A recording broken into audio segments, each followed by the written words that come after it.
Ya, Puan gimana? Bagaimana ini ketemu ke akhirnya Malaysia lagi deh. Iya, akan ke Kuala Lumpur Stadium lagi. Yes. Jadi PSM akan menjadi tamu kembali di Kuala Lumpur Stadium setelah tadi eh, Kuala Lumpur mengalahkan Viettel FC, wakil dari Vietnam, di babak penalti 6-5. Wah, jadi ini seru sekali tadi itu penaltinya kalau kita nonton. Dan akhirnya ketemu kembali setelah kemarin di babak penyisihan. Kedua tim ini bentrok dan berakhir dengan 0-0. Nah, kalau dilihat kemarin di babak penyisihan, PSM bisalah menyaingi permainan dari Kuala Lumpur FC. Nah, di sisi lain kalau kita lihat juga nampaknya ini akan menjadi pertandingan yang bersejarah untuk PSM secara khusus, termasuk juga untuk klub-klub asal Indonesia. Iya. Jadi besok kita turun dengan headline sejarah baru sepak bola Indonesia. Yes. Jadi setelah kemenangan kemarin PSM melawan Kedah FC, kemudian masuk ke babak final Iya. Piala Asia zona ASEAN ini, baru pertama kalinya klub asal Indonesia meraih final. Nah, pertama itu sejarah pertama. Kemudian yang kedua adalah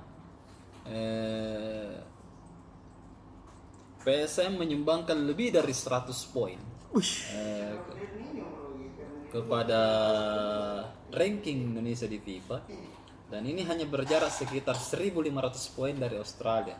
Ketika ini bisa dicapai, anggaplah PSM mengalahkan Kuala Lumpur FC, maka tidak menutup kemungkinan semua juara Liga 1 ataupun Piala Indonesia otomatis akan masuk ke Piala AFC, Piala Champions AFC. Jadi dia di level atasnya lagi.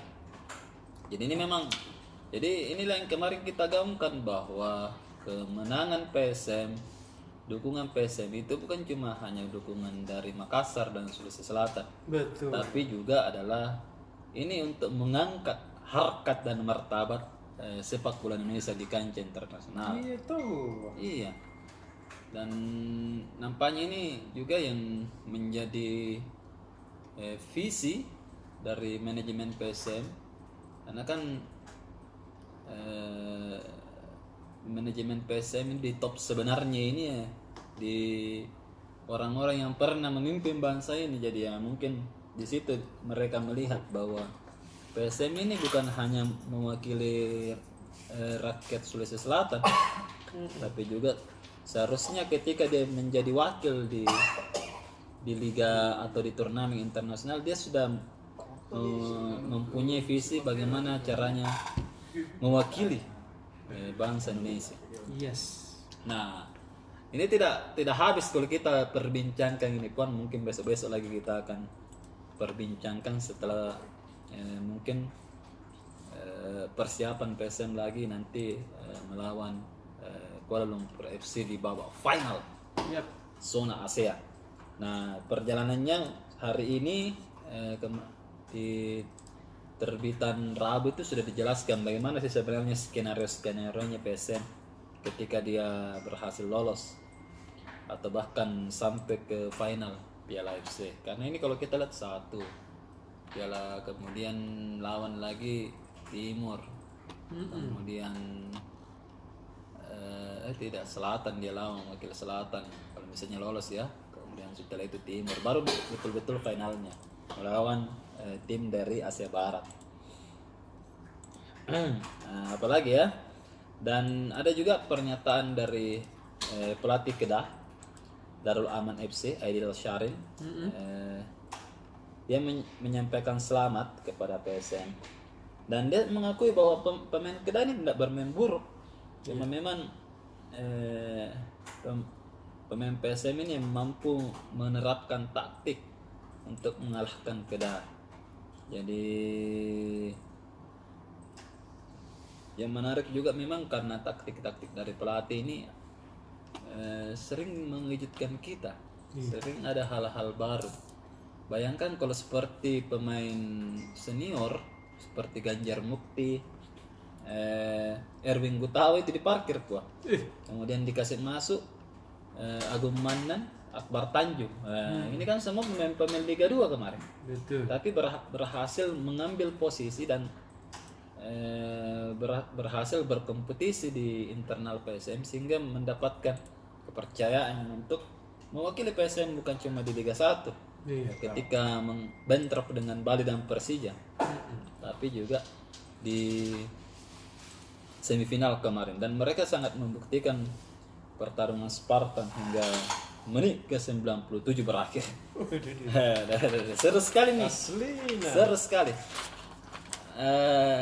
Kita akan ulas lagi besok bagaimana sebenarnya perjalanan PSM di apa namanya di Piala FC, dan kenapa kita fokus ke situ karena baru pertama kalinya ada klub asal Indonesia yang mencapai final, dan nampaknya kita akan terus ulas dan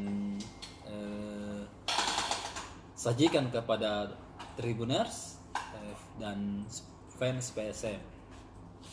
Tunggu kelanjutannya.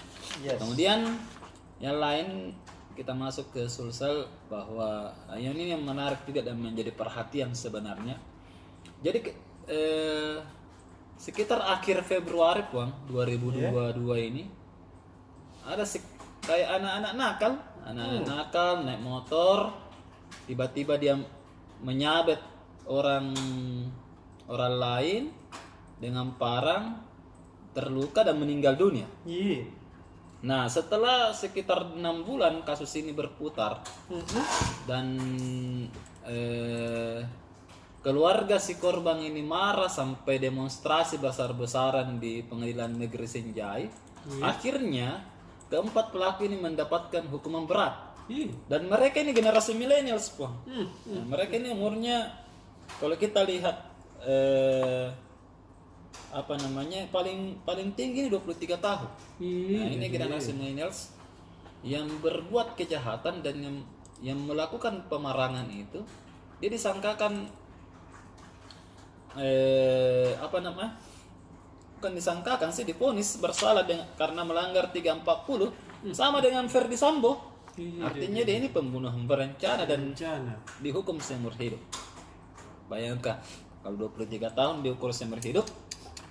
Nah, jadi apa namanya, semacam pendidikan hukum juga, bahwa sebenarnya seumur hidup itu bukan seumur hidupnya mereka. Seumur hidup itu umurnya sekarang. Jadi kalau misalnya 23 tahun di penjara, begitu maksudnya. Kemudian 3 yang lain ini yang membantu penganiayaan itu yang berujung dengan kematian,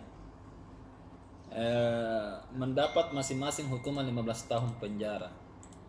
Jadi pelaku utama ini 23 tahun, umurnya 23, sekitar 45 tahun kalau panjang umurnya keluar. Kalau ditambah-tambah ya bisa kurang lah. Tapi ini menjadi catatan penting untuk generasi millennials yang menonton ini, bahwa apalagi yang sering traik motor di jalanan, apa menjadi game motor dan lain-lain, semoga dinonton ini, bahwa sebenarnya itu kenakalan oke lah, tapi kalau misalnya itu sudah menyerang orang dan seperti di Sinjai menghilangkan nyawa orang, wah selesai. Bahkan bayangkan puan tekanannya keluarganya ini. Waktu kemarin di sidang penuntutan, mereka turun demo, jadi dikepung ini Pengadilan Negeri Sinjai. Wah, bayangkan itu kalau laporannya dari wartawan di Sinjai itu dikepung kemudian tidak dibiarkan keluar. Jadi lama baru bisa keluar. Nanti ada negosiasi dari pihak pengadilan, kejaksaan dan kepolisian. Karena tuntutannya jaksa itu hanya sekitar 15 tahun penjara. Itu pun pasal yang disangkakan adalah terkait kalau kita baca di anunya ini, tunggu saya supaya tidak salah, di pasal 80 ayat 3 Undang-Undang Perlindungan Anak. Nah, jadi beda, bukan pembunuhan berencana.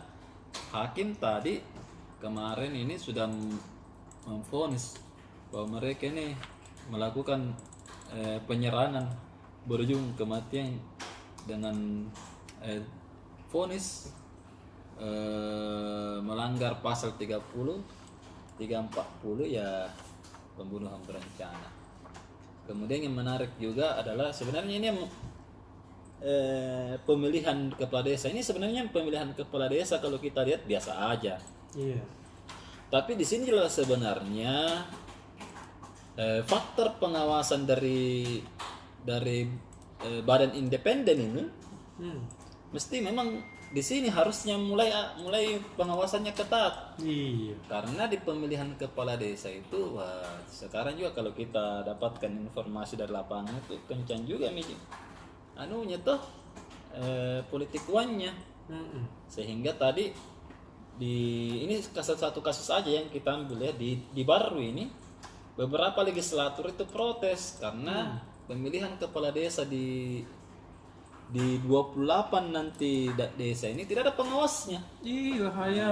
Ini jadi nampaknya politisi-politisi lokal itu sudah mulai paham bahwa kok pemilu saja kita saja nih dulu waktu ikut pemilu ada pengawas, di pemilihan kepala desa tidak ada pengawas. Padahal kan mereka sama-sama ini nanti akan mengelola anggaran negara, apalagi kan desa dapat nih dana desa. Nah, jangan sampai itu disalahgunakan, dan kalau misalnya itu tidak independen maka akan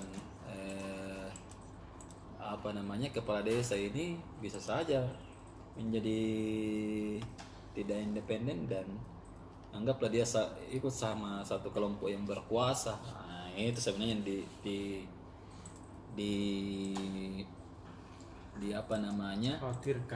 dikhawatirkan oleh politisi-politisi non penguasa di daerah.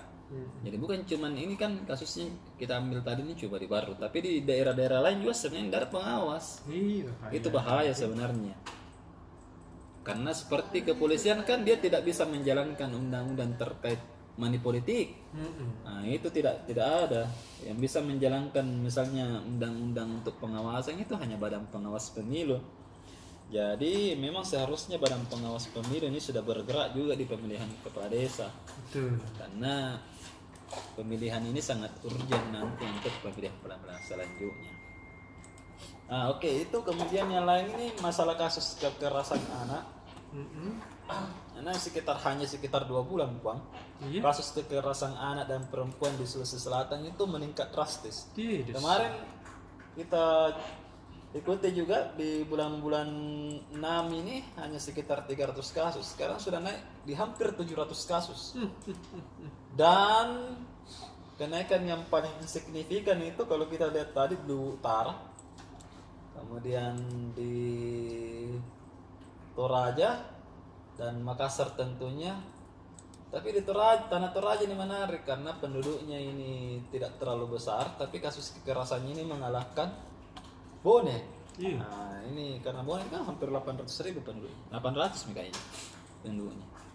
Nah, harusnya kan seperti Makassar kan memang tinggi 200 kasus, tapi kan penduduknya itu kalau dibandingkan dengan Toraja 5 kali lipat penduduk. Bisa 5 sampai 6 kali lipat.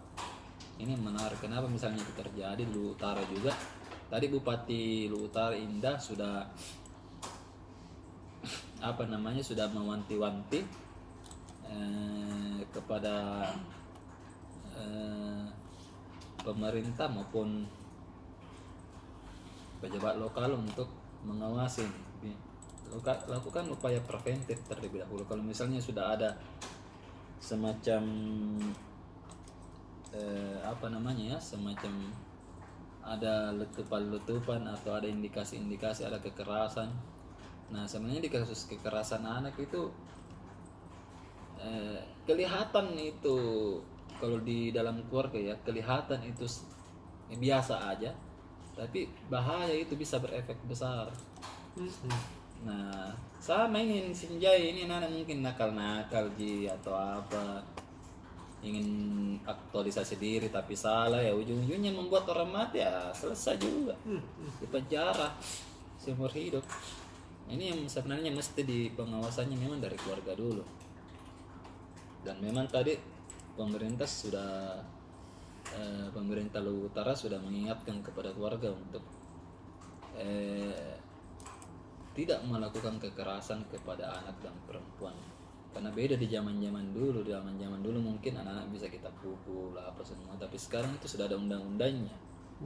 Nah ini mesti juga diperhatikan oleh orang tua zaman sekarang. Jadi memukul saja itu bisa kena. Kalau misalnya anak itu bisa paham, apalagi kan anak itu terakses dengan internet. Mereka bisa misalnya mengetik di Google hukuman untuk orang tua yang melakukan kekerasan kepada anak. Nah, bisa.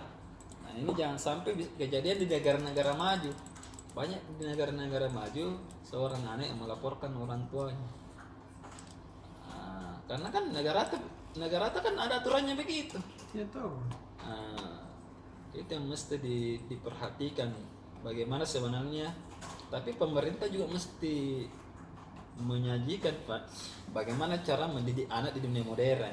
Ini mesti tanpa kekerasan. Karena orang-orang tua dulu tidak tahu yang begitu itu. Ini zaman-zaman sekarang baru ada aturannya tiba-tiba ya jadi. Ini mesti memang disosialisasikan bagus-bagus. Jangan sampai sudah kejadian dan ini bisa berefek fatal ke keluarga. Kalau misalnya ini kan menjadi kasus yang heboh kalau misalnya ada anak yang melaporkan orang tuanya. Iya, dan beberapa masih sudah ada, tapi itu masih dilakukan semacam mediasi oleh pihak kepolisian dan kejaksaan. Tapi kan ke depan bisa saja lagi berulang, karena anak-anak kan sudah bisa mengakses. Nah, ini mesti diawasi. Kenapa misalnya tinggi? Dan menarik juga, ada fakta yang menarik bahwa kasus kekerasan perempuan itu paling banyak dilakukan oleh pacar sendiri. Nah, besok bisa dibaca di halaman 12. Ini menarik. Nah, ini juga bikin heran ini. Masih pacar kok berani memukul misalnya anaknya orang. Waduh. Itu paling tinggi kasusnya, Pak. Di Sulawesi Selatan. Kasus laki-laki memukul ceweknya. Cowoknya memukul ceweknya paling tinggi. Silakan Anda baca di Tribun Timur halaman 12 besok. Oke, Tribuners. Oke deh Kak Ci.